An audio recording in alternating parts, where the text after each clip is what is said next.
begin in the name of the Father, and of the Son, and of the Holy Spirit. Amen. Amen.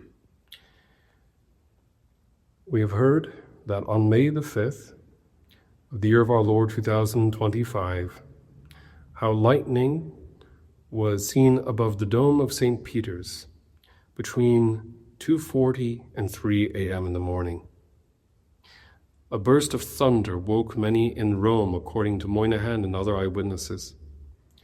The light shone above the dome, and while the lightning did not strike St. Peter's, it is said to have appeared in branches of at least 3. This occurs on the eve of the Conclave, the gathering of the Cardinals who are to elect, under the inspiration of the Holy Ghost, our new Papa, the Holy Father. It echoes an event that occurred in 2013 when, after the resignation of the late Holy Father, Pope Benedict XVI, when lightning struck St. Peter's. It also seems to echo a recent event when, after the late Holy Father, Pope Francis, ended up at least supporting fiducia supplicans, or advising its release, how lightning is said to have struck a statue of Peter in Buenos Aires, evaporating the keys it was holding along with its own halo, that many interpreted as a ill harbinger of things to come. What this recent striking of lightning over the dome of St. Peter means, I leave up to your own interpretation. Is it warning? If so, then why did not the lightning strike the dome? Is it of approval?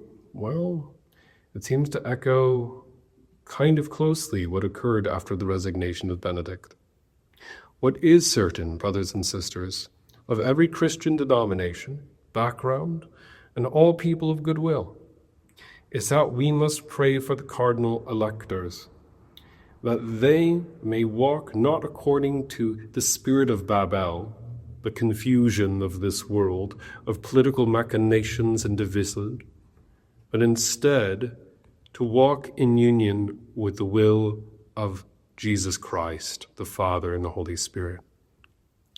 I myself stand here today as a representative of the Evangelical Lutheran Church in America, yet my Roman Catholic upbringing is strong within my heart, and no matter what one believes concerning the role of the Bishop of Rome, the Patriarch of the Western Church, whatever one feels about the role of the Pontiff as successor of Peter, one thing is certain: this voice of over 1 billion Catholics on the planet Earth will have incredible weight for how the gospel is proclaimed. Let us pray that the gospel is proclaimed. Let us pray fervently in union with all the Church Catholic. Let us pray in union with all the communion of saints present here in our midst, that this lightning that has come may be a waking or stirring of our spirits to prayer. We could do nothing without prayer. O Holy Spirit, come and enkindle our hearts, enkindle the hearts of the Cardinals, enkindle the hearts of your faithful. Send forth your Spirit, and we shall be created, and you shall renew the face of the earth. No matter who is anointed, they shall face great opposition. They shall face the turbulence of the world. They shall face the opposition and contradiction of princes. Grant to them your mighty courage, steadfast faith, hope, and love. Grant to them the security to know that they are yours and you are theirs, anointed and washed in your most precious blood to be a guide, to be a vicar. Help your holy children, O Lord, in this time of chaos, particularly within the Church of Rome. May she once more arise to be a voice of leadership, a voice of clarity, a voice of purpose in an ever more confused and bewildered world. Bring your spirit of clarity, O Lord.